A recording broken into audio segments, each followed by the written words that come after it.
বন্ধুরা, আমরা অনেকেই এটা মনে করি যে একজন মানুষের সফলতা কেবল তার বুদ্ধিমত্তার উপরেই নির্ভর করে, কিন্তু একটা গবেষণায় এটা দেখা গেছে যে একজন মানুষের সফলতা তার ইমোশনাল ইন্টেলিজেন্স বা আবেগগত বুদ্ধিমত্তার উপরেও নির্ভর করে। লেখক ড্যানিয়েল গোলম্যান তার লেখা বই ইমোশনাল ইন্টেলিজেন্সের মানুষের এই ইমোশনাল ইন্টেলিজেন্স নিয়ে আলোচনা করেছেন। লেখক তার বইতে এটা ব্যাখ্যা করেছেন যে ইমোশনাল ইন্টেলিজেন্স কী এবং কিভাবে এই ইমোশনাল ইন্টেলিজেন্স আমাদের কর্মক্ষমতা, শারীরিক স্বাস্থ্য এবং সম্পর্কের উপরে একটা প্রভাব ফেলে। তিনি তার বইতে আমাদের ইমোশনাল ইন্টেলিজেন্সকে উন্নত করবার জন্য কিছু কৌশলও প্রদান করেছেন। ইমোশনাল ইন্টেলিজেন্স, যা ইকিউ নামেও পরিচিত, প্রথম দুজন মনোবিজ্ঞান জন মায়ার এবং পিটার স্যালোভে প্রস্তাব করেছিলেন।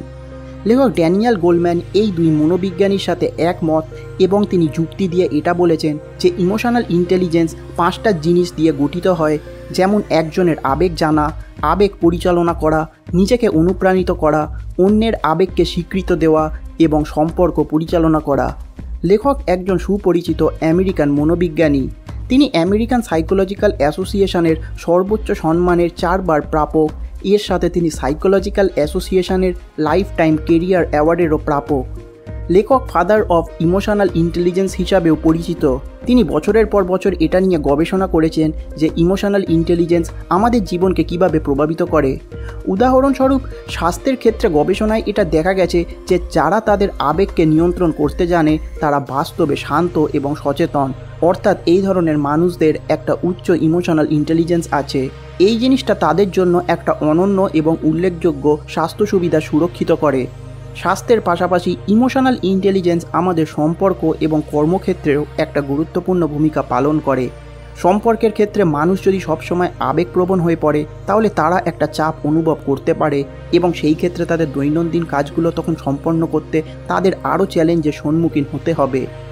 মেধাবী মানুষদের মধ্যে একটা উচ্চতর ইকিউ সহ লোকেদের মধ্যে নেতৃত্বের দক্ষতা বেশি থাকে। আজকের ভিডিওতে আমি এই ইমোশনাল ইন্টেলিজেন্স বইটির বুক সামারি আপনাদের সাথে শেয়ার করব। আপনাদের মূল্যবান সময় নষ্ট না করে আজকের ভিডিওটা শুরু করা যাক। প্রথম অংশ, সংবেদনশীল মস্তিষ্ক এবং চিন্তাশীল মস্তিষ্ক। লেখক বলেছেন ইমোশনাল ইন্টেলিজেন্সকে বোঝার জন্য সর্বপ্রথম আমাদেরকে এটা বুঝতে হবে যে আমাদের মস্তিষ্ক কিভাবে কাজ করে। এই অংশে লেখক প্রধানত সংবেদনশীল মস্তিষ্ক এবং চিন্তাশীল মস্তিষ্ক নিয়ে আলোচনা করেছেন। লেখক বলেছেন মানুষের আবির্ভাবের সময় থেকে এখনও পর্যন্ত লক্ষ লক্ষ বছর ধরে মস্তিষ্কের মৌলিক এবং আদিম অংশগুলো আরও উন্নত অংশে বিকশিত হয়েছে। আমাদের মস্তিষ্কের সব থেকে আদিম অংশ হলো ব্রেন স্টেম, যা আমাদের মেরুদণ্ডের উপর দিকে থাকে। আমাদের মস্তিষ্কের এই অংশটি শ্বাস প্রশ্বাস, অঙ্গ বিপাক এবং নড়াচড়ার মতো প্রয়োজনীয় জীবনক্রিয়া নিয়ন্ত্রণ করে। এই ব্রেনস্টেম ফাংশনগুলোর উপরে ভিত্তি করে মানব মস্তিষ্ক লিম্বিক সিস্টেম বিকাশ করতে সক্ষম হয়েছে, যাকে আবেগজনিত মস্তিষ্ক বা সংবেদনশীল মস্তিষ্ক বলা হয়, যা মানব মস্তিষ্কের আবেগ এবং স্মৃতি ফাংশন করতে সক্ষম। এই সংবেদনশীল মস্তিষ্কের উপরে ভিত্তি করে মানব মস্তিষ্কের নিওকর্টেক্স তৈরি হয়েছে, যা কৌশল, পরিকল্পনা এবং দীর্ঘমেয়াদী পরিকল্পনার জন্য দায়ী থাকে। বিজ্ঞানীরা এটা মনে করেন যে মস্তিষ্কের এই অংশে কারণ থাকে, তাই তারা নিওকর্টেক্সকে চিন্তাশীল মস্তিষ্ক হিসাবেও বর্ণনা করেছেন। এই জিনিসটার থেকে এটা বোঝা যায় যে সংবেদনশীল মস্তিষ্ক চিন্তাশীল মস্তিষ্কের পূর্ববর্তী এবং এটা চিন্তাশীল মস্তিষ্কের বিকাশের ভিত্তিও। এর থেকে এটা পরিষ্কার যে চিন্তাশীল মস্তিষ্ক আমাদের কার্যকারিতার উপরে একটা শক্তিশালী প্রভাব ফেলে। আমাদের চিন্তাশীল মস্তিষ্ক আমাদের আবেগজনিত মস্তিষ্কের নিয়ন্ত্রণে রয়েছে। এখন প্রশ্ন হলো, কিভাবে এই সংবেদনশীল মস্তিষ্ক এবং চিন্তাশীল মস্তিষ্ক একে অপরের সাথে যোগাযোগ করে। এই যোগাযোগ বোঝার জন্য আমাদেরকে এটা বুঝতে হবে যে মস্তিষ্কের অ্যামিগডালা, যাকে ইমোশনাল সেন্টিনেলও বলা হয়, সেটা কিভাবে কাজ করে। অ্যামিগডালা ব্রেনস্টেমের ওপরে, লিম্বিক রিজিয়নের নিচে এবং মস্তিষ্কের দুপাশে একটা করে অবস্থিত। অ্যামিগডালা মস্তিষ্কের অ্যালার্ম সিস্টেমে কাজ করে, যা আমাদের চারপাশের সম্ভাব্য বিপদগুলোকে প্রতিনিয়ত পর্যবেক্ষণ করে। যখন এটা কোনো বিপদের লক্ষণ লক্ষ্য করে তখন এটা মস্তিষ্কের বিভিন্ন অংশে নির্দেশ পাঠায়, শরীরের ভিতরের হরমোন নিঃসরণ করতে চালিত করে, স্নায়ু কেন্দ্রকে সক্রিয় করে এবং কার্ডিওভাস্কুলার সিস্টেম, পেশি এবং অভ্যন্তরীণ অংশগুলোকে সক্রিয় করে, যাতে শরীর উদ্দীপনায় প্রতিক্রিয়া জানাতে পারে। যে ব্যক্তির অ্যামিগডালা নেই সে বিপদের মুখোমুখি হওয়ার সময় কোনো ভয় অনুভব করবে না। এই ধরনের ব্যক্তির মধ্যে কোনো আবেগও দেখা যাবে না, কারণ সে মানসিকভাবে অন্ধ। অন্যদিকে অ্যামিগডালা আবেগের ক্ষেত্রে নিয়ন্ত্রণ হারানোর জন্য দায়ী। এর মূল কারণ হলো অ্যামিগডালা এতটাই আবেগপ্রবণ যে এটা প্রায় বেপরোয়া রাগ বা ভয়ের সাথে জড়িত সংকেতগুলোকে একটা প্রতিক্রিয়া দেখায়, যা মানুষের মধ্যে আকস্মিক ক্ষোভ বা আতঙ্কের আক্রমণ হিসাবে প্রকাশ পায়। এই পরিস্থিতিতে অ্যামিগডালা কোনো বিবেক ছাড়াই উদ্দীপনায় একটা স্বয়ংক্রিয় প্রতিক্রিয়া সৃষ্টি করে।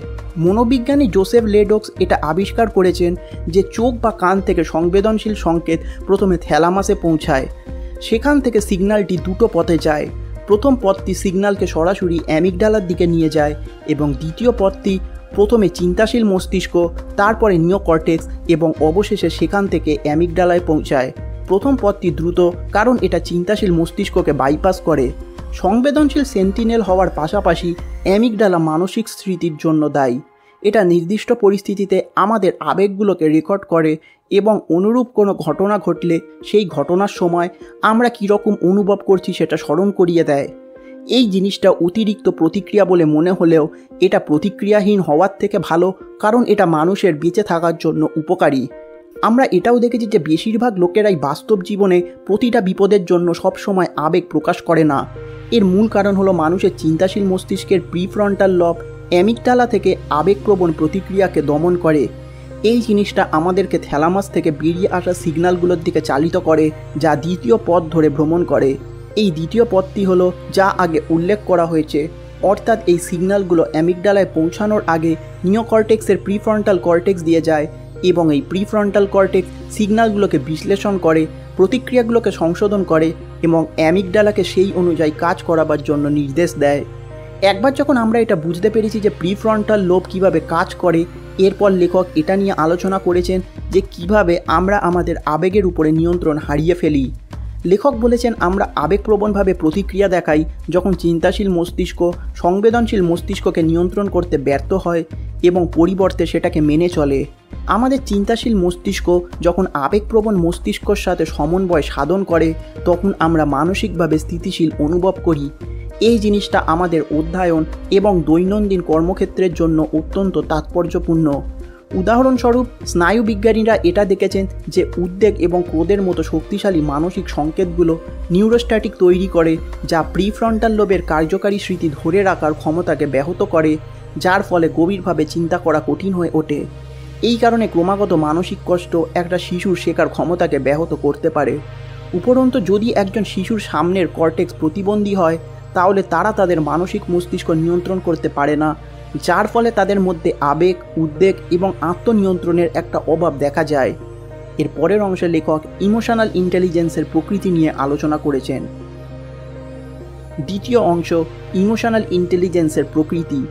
এর আগের অংশে লেখক এটা বলেছেন যে ইমোশনাল ইন্টেলিজেন্স 5টা উপাদান দিয়ে গঠিত হয়, যেমন নিজের আবেগকে চিনতে পারার ক্ষমতা, নিজের আবেগকে সঠিকভাবে পরিচালনা করা, নিজেকে অনুপ্রাণিত করা, অন্যের আবেগকে চিনতে পারা এবং ইন্টারপার্সোনাল সম্পর্কগুলোকে পরিচালনা করা। লেখক এই 5টা উপাদানকে দুটো বিভাগে ভাগ করেছেন, যেমন প্রথম ভাগে নিজের আবেগ বোঝা এবং পরিচালনা করবার ক্ষমতা এবং দ্বিতীয় ভাগে অন্যের আবেগ বোঝা এবং পরিচালনা করবার ক্ষমতা। নিজের আবেগ বোঝা এবং পরিচালনা করবার ক্ষমতার মধ্যে রয়েছে নিজের আবেগকে স্বীকৃতি দেওয়া, নিজের আবেগগুলোকে পরিচালনা করা এবং নিজেকে অনুপ্রাণিত করা। ইমোশনাল ইন্টেলিজেন্সের ভিত্তি হলো একজনের আবেগকে স্বীকৃতি দেওয়া। লেখক আত্মসচেতনতা শব্দটি ব্যবহার করেছেন একজনের আবেগের উপরে ফোকাস বর্ণনা করবার জন্য। আত্মসচেতনতা নেতিবাচক আবেগগুলোকে পরিত্রাণ এবং নিয়ন্ত্রণ করতে সাহায্য করে। এর আগের অংশে আমরা এটা দেখেছি যে সংবেদনশীল সিগন্যালগুলো যখন থ্যালামাসে পৌঁছায় তখন তারা দুটো পথে ভ্রমণ করে। প্রথম পথ যা চিন্তাশীল মস্তিষ্ককে বাইপাস করে, যা অ্যামিগডালায় অচেতন প্রতিক্রিয়া ট্রিগার করে, এবং দ্বিতীয় পথটি হলো সিগন্যালগুলো চিন্তাশীল মস্তিষ্কের প্রিফ্রন্টাল লোবের মধ্যে দিয়ে যায় এবং তারপরে সেটা অ্যামিগডালায় পৌঁছায়, যা সচেতন প্রতিক্রিয়া ট্রিগার করে। অতএব বাস্তবে আবেগের দুটো স্তর রয়েছে, অচেতন আবেগ এবং সচেতন আবেগ। অহেতুক রাগ এবং আকস্মিক আতঙ্কিত প্রক্রিয়াগুলো অচেতন আবেগের উদাহরণ দেয়। অন্যদিকে একজনের রাগ সম্পর্কে তার নিজের সচেতনতা এবং এটাকে পরিচালনা করবার ক্ষমতা হলো সচেতন আবেগের উদাহরণ। সুতরাং আত্মসচেতনতা হলো আবেগ ব্যবস্থাপনার ভিত্তি। আত্মসচেতনতার স্তর পরিবর্তিত হয়। দৃঢ় আত্মসচেতনতা সহ মানুষেরা ক্রমাগত তাদের মানসিক প্রতিক্রিয়াগুলোর দিকে মনোযোগ দেয়, যা তাদের সময় মতো প্রয়োজনীয় পরিবর্তন করবার ক্ষমতা প্রদান করে। অন্যদিকে দুর্বল আত্মসচেতনতা সহ একজন ব্যক্তি তার আবেগগুলোকে শনাক্ত করতে অসুবিধা হয় এবং এর ফলে সে সেগুলোকে পরিচালনা করতে পারে না। আত্মসচেতনতার অভাবের সবচেয়ে চরম উদাহরণ হলো অ্যালেক্সথিমিয়া। অ্যালেক্সথিমিয়ার আক্রান্ত ব্যক্তিরা তাদের মানসিক অনুভূতি মৌখিকভাবে প্রকাশ করতে অক্ষম। অ্যালেক্সথিমিয়ার মূল কারণ হলো আমাদের মস্তিষ্কের লিম্বিক সিস্টেম। আমাদের সংবেদনশীল মস্তিষ্কের লিম্বিক সিস্টেম চিন্তাভাবনা মস্তিষ্কের নিওকর্টেক্স থেকে আলাদা হয়ে যায়, যা আবেগকে শব্দে প্রকাশ করা কঠিন করে তোলে। আমাদের আবেগ আমাদের পছন্দ এবং আচরণের উপরে একটা প্রভাব ফেলে। আবেগ আমাদের জীবনে গুরুত্বপূর্ণ ভূমিকা পালন করে। আমরা এই আবেগ ছাড়া বাঁচতে পারি না এবং এগুলোকে দমন করতে পারি না। সুতরাং আবেগের ভারসাম্য অর্জন করা খুবই গুরুত্বপূর্ণ। এরপর লেখক ইমোশনাল ইন্টেলিজেন্সের আর একটা দিক স্বপ্রেরণা নিয়ে আলোচনা করেছেন। শীর্ষস্থানীয় ক্রীড়াবিদ, সঙ্গীতজ্ঞ এবং দাবা মাস্টারদের সবার মধ্যে একটা জিনিসের মিল রয়েছে, যা হলো একটা রুটিন বজায় রাখতে নিজেদের উৎসাহিত করবার ক্ষমতা, যা হলো স্বপ্রেরণার ক্ষমতা।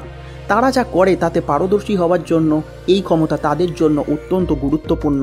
একাডেমিক পারফরমেন্সের ক্ষেত্রেও এই স্বপ্রেরণা গুরুত্বপূর্ণ। আমাদের অনেকের সাথেই এই রকম অনেক সময় তো হয়ে থাকে যে আমরা পরীক্ষার জন্য যা পড়ি সেটা ভুলে যাই। এর মূল কারণ হলো শক্তিশালী নেতিবাচক আবেগ, যেমন উদ্বেগ, যা আমাদের ফোকাস করাকে কঠিন করে তোলে। এই নেতিবাচক আবেগ আমাদেরকে অনেক সময় অত্যাধিক প্রস্তুতির দিকে নিয়ে যায়, যা দীর্ঘমেয়াদে চাপ এবং একটা বিভ্রান্তির দিকে আমাদেরকে নিয়ে যায়। লেখক বলেছেন, উদ্বেগ সবসময় সবার জন্য একটা নেতিবাচক আবেগের কারণ হয়ে ওঠে না। বাস্তবে এমন অনেক ঘটনা আছে যেখানে একটা উদ্বেগ মানুষকে অনুপ্রাণিত করতে সাহায্য করেছে। ইমোশনালি ইন্টেলিজেন্ট মানুষেরা তাদের উদ্বেগকে ব্যবহার করে একটা চ্যালেঞ্জের জন্য নিজেদেরকে প্রস্তুত করতে অনুপ্রাণিত করে। এরপর লেখক আবেগ বোঝা এবং আবেগ পরিচালনা করবার ক্ষমতা নিয়ে আলোচনা করেছেন। লেখক বলেছেন, অন্যের আবেগ বুঝতে এবং আবেগ পরিচালনা করতে আমাদের সহানুভূতিকে সঠিকভাবে ব্যবহার করতে হবে। সহানুভূতি হলো অন্য ব্যক্তির অনুভূতি বোঝার ক্ষমতা। মস্তিষ্কের অ্যামিগডালার থেকে ভিজুয়াল কর্টেক্সের সংযোগ একটা গুরুত্বপূর্ণ অংশ, যা সহানুভূতি তৈরি করে। এই কারণে আমরা যখন অন্যদের ব্যথার মধ্যে দেখি, আমরাও একটা ব্যথা অনুভব করি। সহানুভূতির উদ্দীপনার জন্য একজন ব্যক্তিকে শান্ত এবং সংবেদনশীল বজায় রাখতে হবে, যাতে তাদের মানসিক মস্তিষ্ক অন্যদের সংবেদনশীল সংকেত গ্রহণ এবং অনুকরণ করতে পারে। সহানুভূতি একটা কার্যকর যোগাযোগের জন্য অত্যন্ত গুরুত্বপূর্ণ। একটা ব্যবসায়িক আলোচনা, সেলস, এমনকি পরিবারের সদস্যদের সাথে যোগাযোগের সময় এবং আমাদের দৈনন্দিন জীবনের অনেক ক্ষেত্রেই আমরা সহানুভূতির ব্যবহার করি। উচ্চস্তরের সহানুভূতি সহ মানুষের অন্যদের অমৌখিক অভিব্যক্তি এবং অঙ্গভঙ্গিগুলোকে পর্যবেক্ষণ করে এটা বুঝতে পারে যে তারা কীরকম অনুভব করছে।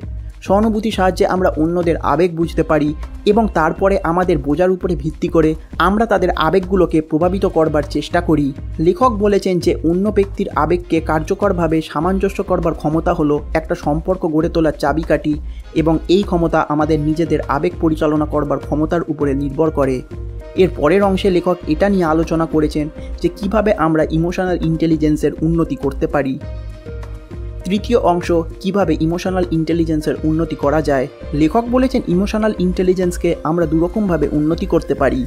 প্রথমত, ইমোশনাল ইন্টেলিজেন্সের ব্যবস্থাপনার পদ্ধতি, যা নিজেকে লক্ষ্য করে। দ্বিতীয়ত, আবেগ ব্যবস্থাপনার পদ্ধতি, যা অন্যদের লক্ষ্য করে। প্রথম পদ্ধতির ক্ষেত্রে লেখক বলেছেন, আমাদের ইমোশনাল ইন্টেলিজেন্সদের ব্যবস্থাপনার চাবিকাঠি হলো রাগ, উদ্বেগ এবং দুঃখের মতো নেতিবাচক আবেগগুলোর থেকে মুক্তি পাওয়া। উদাহরণস্বরূপ, ধরুন হাইওয়ে দিয়ে গাড়ি চালাবার সময় হঠাৎ করে একটা গাড়ি খুব দ্রুত আপনার গাড়ি ঘেঁষে চলে যায়। এই পরিস্থিতিতে আপনার রাগ হওয়াটাই স্বাভাবিক। অ্যামিগডালা থেকে এই ক্ষণস্থায়ী রাগের উৎপত্তি হয়। এই ধরনের মুহূর্তগুলো কেটে যাওয়ার পরে আপনার পরবর্তী চিন্তাভাবনা এবং মনোভাব এটা নির্ধারণ করবে যে আপনার রাগ কতক্ষণ স্থায়ী হবে। আপনি যদি এই রকম পরিস্থিতিতে আরও ইতিবাচক আচরণ করতে পারেন, তাহলে এটা আপনার রাগ কমাতে সাহায্য করবে। এখন প্রশ্ন হলো, কিভাবে আমরা এই রকম একটা পরিস্থিতিতে ইতিবাচক থাকতে পারবো। এর জন্য লেখক 3টে পদ্ধতি বলেছেন। প্রথম পদ্ধতি হলো সেই চিন্তাগুলোকে চ্যালেঞ্জ করা যা আপনার ক্রোধকে ট্রিগার করে এবং পরিস্থিতির পুনরায় মূল্যায়ন করুন। উদাহরণস্বরূপ, আগের দেওয়া হাইওয়ে দিয়ে গাড়ি চালানোর উদাহরণের ক্ষেত্রে আপনি যদি এটা ভাবতেই থাকেন যে ড্রাইভার কত বেপরোয়া হয়ে গাড়ি চালাচ্ছে, তাহলে আপনার রাগ কখনোই কমবে না। এর পরিবর্তে আপনি যদি এই রকম ভাবেন যে তাকে হয়তো হাসপাতালে যেতে হবে, তাহলে আপনার রাগ অনেকটাই কমে যাবে। এই পদ্ধতিটি হলো বিকল্প সম্ভাবনা বিবেচনা করে রাগ দমন করা। রাগ প্রশমিতকর বা দ্বিতীয় পদ্ধতি হলো রাগ হওয়ার পরে আপনি অন্য কোনো কাজে ব্যস্ত হয়ে যেতে পারেন। উদাহরণস্বরূপ, আপনি যদি কোনো বিষয়ে রেগে যান, তাহলে আপনি রাগ কমানোর জন্য একটু হাঁটতে যেতে পারেন, সাইক্লিং করতে পারেন বা জিম করতে পারেন। অন্য কাজ করবার সময় আপনাকে একটা জিনিস মাথায় রাখতে হবে যে আপনি যেন আপনার রাগের বিষয় নিয়ে চিন্তাভাবনা না করেন, এর পরিবর্তে আপনি আপনার ফোকাস অন্য কোথাও দিন।